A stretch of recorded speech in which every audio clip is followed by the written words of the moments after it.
Afectuoso a la audiencia. Soy Jorge Portilla y estaré a cargo de la tutoría Historia de la Filosofía Moderna. La filosofía tiene que ver con el pensamiento y el pensamiento fija los objetivos, las estrategias y los métodos de la acción. Podemos sobrevivir seguramente sin su estudio.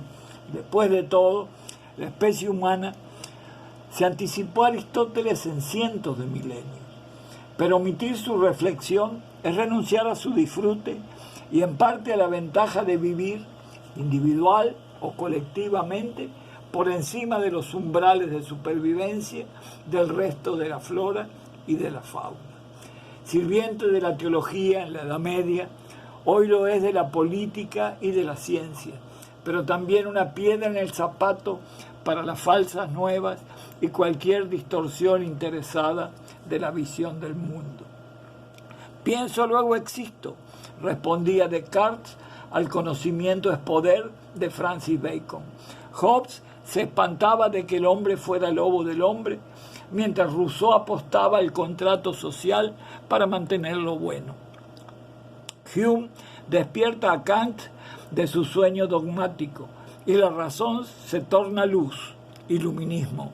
Hegel decreta el fin de la historia y Nietzsche clama Dios ha muerto. Vaya mundo de ideas. Combinada con una ciencia imparable y cambios en el mundo no menos decisivos, esa filosofía fue cimiento del variopinto universo de ideas que hoy gozamos o tememos. Es depositaria del sentido que se requiere para entender la época nuestra. Bienvenidos a la primera clase de la tutoría de Historia de la Filosofía Moderna.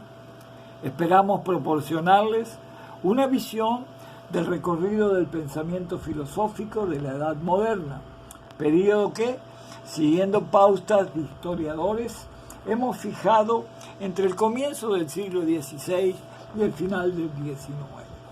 La exigua duración del curso en comparación con la extensión de la reflexión filosófica implicada en el período, nos obliga a juzgar y seleccionar qué corrientes, movimientos y autores son importantes. Ello implica, sin duda, exclusiones lamentables y elecciones controversiales, pero a pesar de las cuales tenemos fe en que brindamos un armazón conceptual que representa razonablemente la especulación filosófica de esos 4 siglos. Por otra parte, la filosofía moderna es fundamental para adentrarse en la filosofía del siguiente segmento histórico, es decir, el que va del siglo XX hasta nuestros días. Tal filosofía en gran proporción surge de la revisión, ampliación o rechazo de la que intentamos desarrollar ahora. Si quisiéramos identificar aspectos esenciales que la diferencian de la filosofía medieval, diríamos que hay un alejamiento abrupto de la teología como inspiración, fin y limitación del pensamiento. También surgen corrientes no metafísicas. Esto corresponde a necesidades internas de la propia filosofía, pero también es estimulado por el pensamiento científico en ascenso y permitida por las condiciones de creciente libertad de pensamiento que las sociedades europeas consiguen. En líneas generales, la reflexión filosófica se bifurca entre empirismo y racionalismo. En la gráfica apreciamos esa bifurcación y señalamos los autores de cada corriente. No tienen que tomar nota de esto porque ustedes dispondrán de una copia de la presentación. Autores a cada uno de los cuales iremos tratando en esta clase. Las dos corrientes filosóficas se unifican en una síntesis kantiana y continúan en una línea que denominamos idealismo. La línea punteada a continuación del empirismo sigue hasta nuestros días directamente o implícitamente en corrientes positivistas, neopositivistas, pragmatistas, etc. El idealismo subsiste también básicamente en la denominada filosofía continental, principalmente de Francia y Alemania. Se atribuye a Francis Bacon el inicio de la corriente empírica, En ese sentido es importante no confundirlo con Roger Bacon, quien en el siglo XIII se refirió por primera vez a la ciencia experimental. Francis, encumbrado en la corte isabelina y uno de los hombres más cultos de su época, es reconocido por la frase «conocimiento es poder». Propone un método experimental muy inapropiado, pero método al fin. Planteaba la necesidad de realizar un experimento crucial, noción descartada en la práctica científica concreta. El método experimental, sin embargo, se inicia seriamente con Galileo y fundamentalmente con Newton. Thomas Hobbes es reconocido por su obra El Leviatán, donde desarrolla una teoría del Estado con un soberano absoluto, única forma, según él, de poner remedio a la guerra de todos contra todos, resultado de la condición del hombre de ser lobo para el hombre. A John Locke, filósofo y médico, se lo reconoce por su llamado a la tolerancia, pero también por proponer la separación del poder ejecutivo del legislativo, la separación tripartita, incluyendo al poder judicial, fue formulada por Montesquieu en El espíritu de las leyes. Lo que hoy reconocemos como el poder judicial era asumido por el ejecutivo en el sistema de Locke. George Berkeley es famoso por su esse es percipi, ser es percibir, y la polémica que suscita aún hoy en día su propuesta. Si nadie escuchó o vio la caída de un gran árbol en el bosque, se preguntan, ¿tal caída no existió? David Hume es un demoledor contra el racionalismo. La razón debe ser esclava de la pasión y obedecerla. Su negación de la causalidad, la relación entre causa y efecto se establece por costumbre, tuvo efecto en Kant, un pensador de mayor proyección filosófica. Hume escribió una monumental historia de Inglaterra, por lo cual los británicos lo consideraron un gran historiador. Habiéndolo estudiado con cierta profundidad, los ingleses y yo estamos de acuerdo. Era un gran historiador. René Descartes inicia la corriente racionalista. En busca de una verdad irrefutable, concluye que él existe dado que piensa. Cogito ergo sum dirá, y su fórmula es soy universal. Su discurso del método, en realidad un prólogo para un tratado de óptica, ha sido leído popularmente por generaciones, no siendo, obviamente, su mejor obra filosófica. También se conoce a Descartes, Cartesius en latín, por su sistema de ejes de coordenadas ortogonales cartesianas, que dieron origen a la geometría analítica. Baruch Spinoza fue un interesante filósofo cartesiano que se ganaba la vida puliendo lentes. Concebía una sola sustancia, Dios, por lo cual ponía en pie de igualdad a la naturaleza y Dios. Deus sive natura, Dios o la naturaleza. Para Spinoza, el orden y conexión de las ideas era idéntico al orden y conexión de las cosas.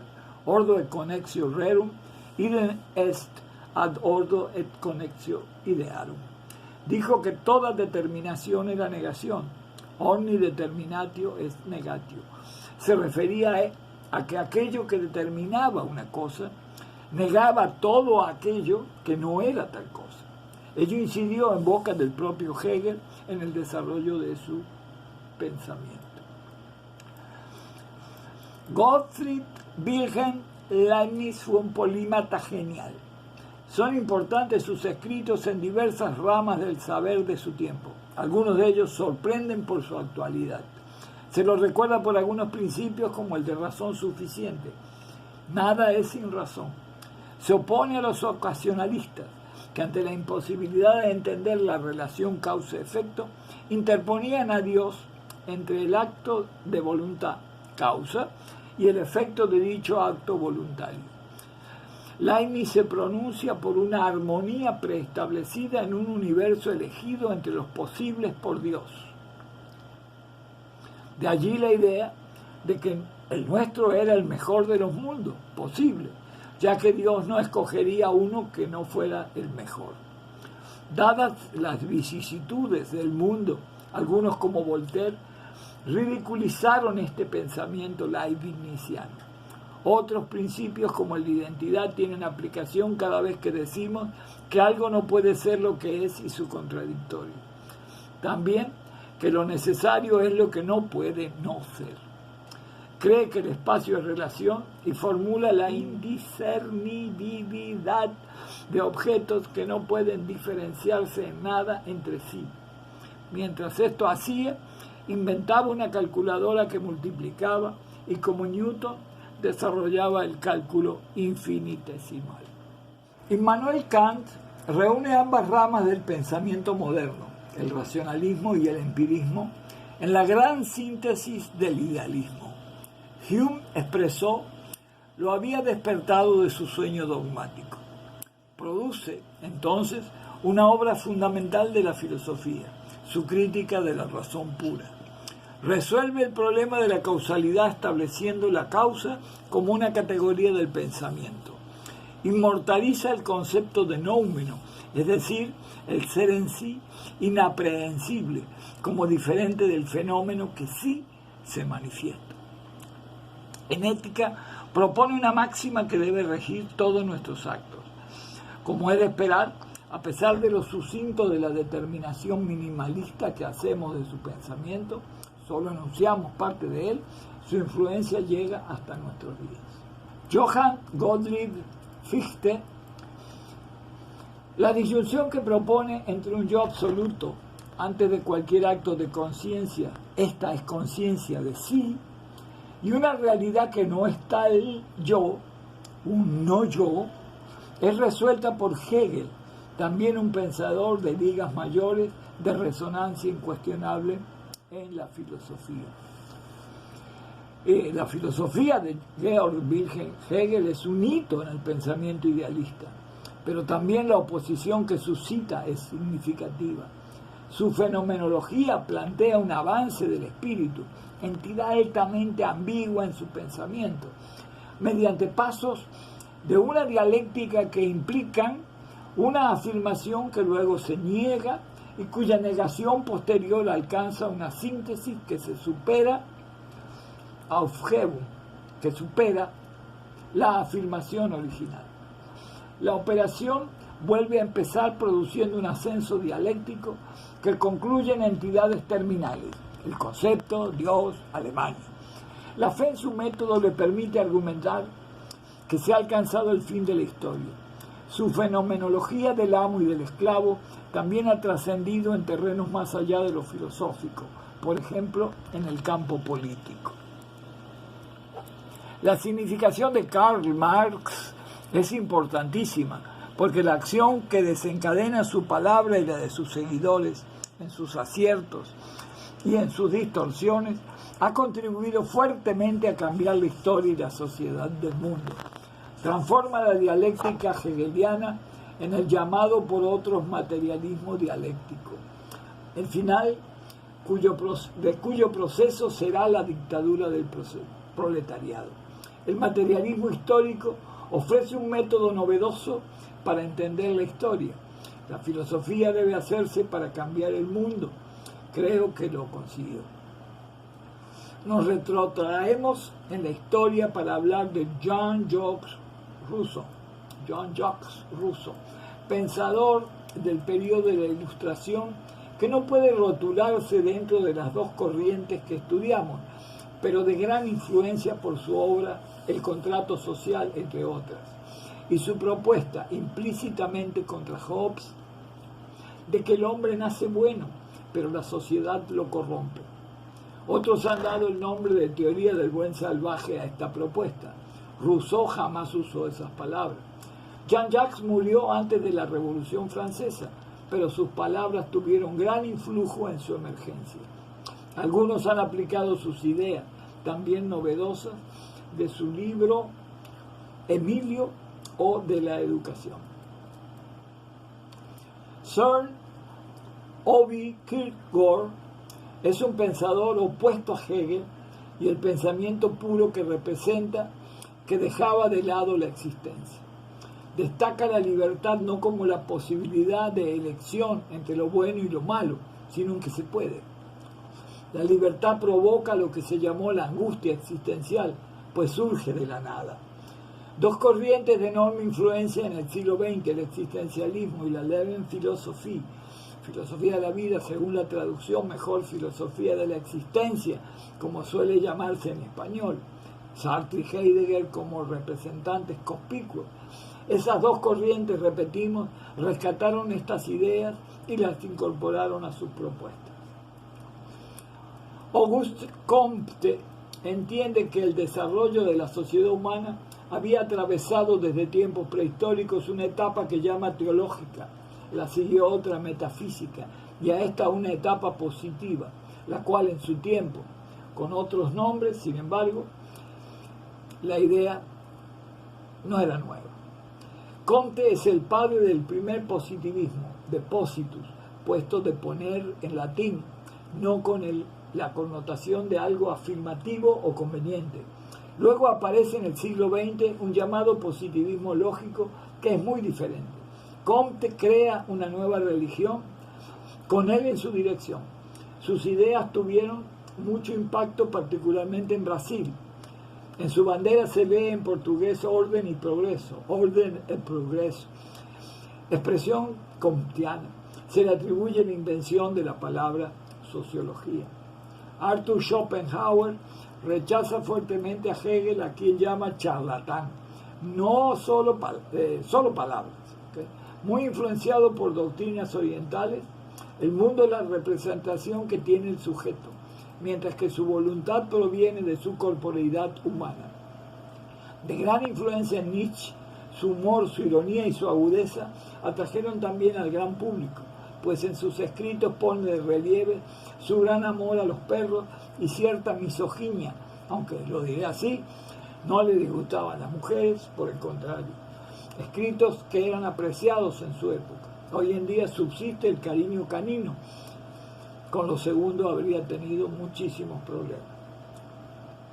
Friedrich Nietzsche no era filósofo sino filólogo. Como tal, y dado su genio, revolucionó la filosofía. Algunos conceptos suyos llegaron, si no al gran público, sí a minorías intelectuales. Freud, por ejemplo, leerá a Nietzsche, Heidegger, Foucault y Sabaté, lo mismo, para nombrar unos pocos. Desempolvó a Zoroastro, quien posiblemente vivió en el siglo VI antes de nuestra era. Utiliza otro de sus nombres, Zaratustra, muy parecido y presumo producto de alguna transliteración de lenguas indoiraníes. El nazismo aprovechó sus ideas del superhombre, el Übermensch, no el de los cómics. Aunque Friedrich no tuvo nada que ver con los nazis, de hecho murió 33 años antes de que tomaran el poder en Alemania, sí su hermana lo hizo, pues llegó a conectarse personalmente con Hitler, usando los escritos no publicados de su hermano. Nietzsche estableció la disyunción entre lo apolíneo, racional, y lo dionisíaco, instintivo, idea que también prosperó en el mundo intelectual. Freud lo cita 15 veces en sus escritos, y académicos, entre ellos algunos antropólogos. Promulgó la ciclicidad del tiempo en su propuesta del eterno retorno. Falleció en 1900 exactamente, lo cual es muy apropiado para la periodización histórica que aquí se emplea, pero su influencia se extiende hasta hoy en día en el pensamiento contemporáneo. Llegamos al final de la clase. Espero entonces que este vuelo incompleto sobre el territorio de la reflexión filosófica haya servido para ubicarse aproximadamente en tan rica región y, de ser posible, para acicatear el interés en profundizar el estudio de estos contenidos que, en última instancia, son porciones significativas de la sabiduría humana y de la cultura que precedió a la de nuestro tiempo. Muchas gracias. Nos vemos en la próxima clase.